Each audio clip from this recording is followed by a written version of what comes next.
Bonjour à toutes et à tous, je ne suis pas malheureusement en mesure d'être avec vous ce soir, retenu à l'extérieur de Grasse pour des raisons professionnelles, mais je vous tenais à vous souhaiter la meilleure des années 2019 pour vous ainsi que pour vos proches. 2018 s'achève par un succès retentissant, après presque 10 ans de procédure et d'efforts pour faire respecter le droit et les Grassois. Il s'agit bien sûr des 750 000 € dans le cadre de l'affaire Aroma Grasse, héritage de l'ère Leleu. Bien sûr, vous pouvez compter sur nous pour continuer à nous battre sur tous les autres dossiers qui réunissent actuellement la ville de Grasse. Nous sommes extrêmement attentifs à toutes les dépenses de deniers publics et je crois que les Français y sont tout aussi attachés que nous. L'épisode que nous sommes en train de vivre au niveau national en est le parfait exemple. Cet épisode a quelque chose de très positif, c'est que les Français, quelles que soient leurs origines, leur vécu, s'assoient de nouveau autour d'une table et discutent ensemble pour trouver des meilleures idées, des meilleures solutions, quelque chose de plus juste et plus porteur d'avenir.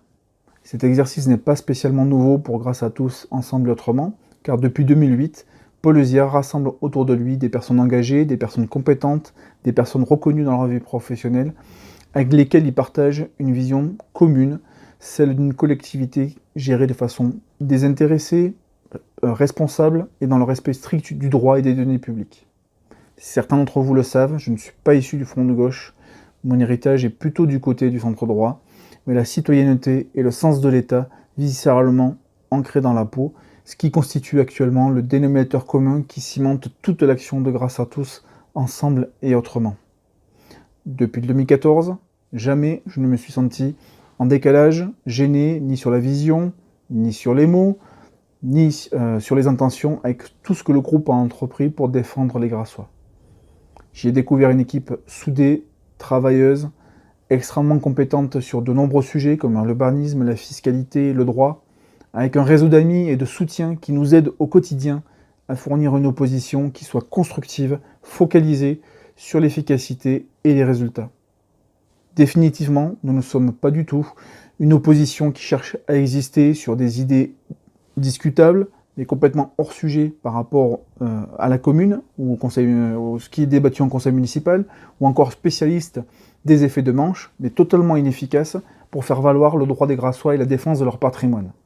Cela fait juste à la rigueur quelques lignes dans le canard local, mais peut-être est-ce leurs réels objectifs. Souvent, quand on me demande pourquoi je suis engagé aux côtés de personnes qui pourraient avoir des idées complètement différentes des miennes, je leur réponds simplement qu'il n'y a aucune contre-indication, ni aucune honte à échanger avec un honnête homme ou une honnête femme, puisse-t-elle avoir des idées différentes. C'est même une richesse et un honneur que de réussir ensemble une action féconde au service des citoyens.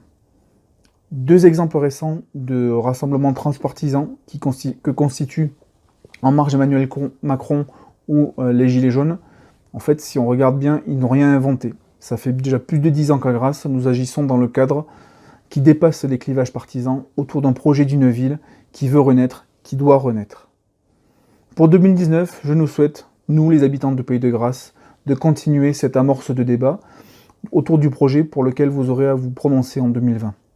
Rejoignez-nous, écrivez-nous, engagez-vous, échangez avec vos amis, vos collègues, vos voisins, votre famille, sur votre vision de Grasse. Nous avons besoin de toutes les énergies positives, même les plus petites, pour réussir ce pari de rassembler au-delà des clivages et de proposer une liste qui soit la liste des Grassois et des Pays de Grasse, et non pas celle d'un clan ou d'une étiquette. Encore une fois, une excellente année 2019 à vous.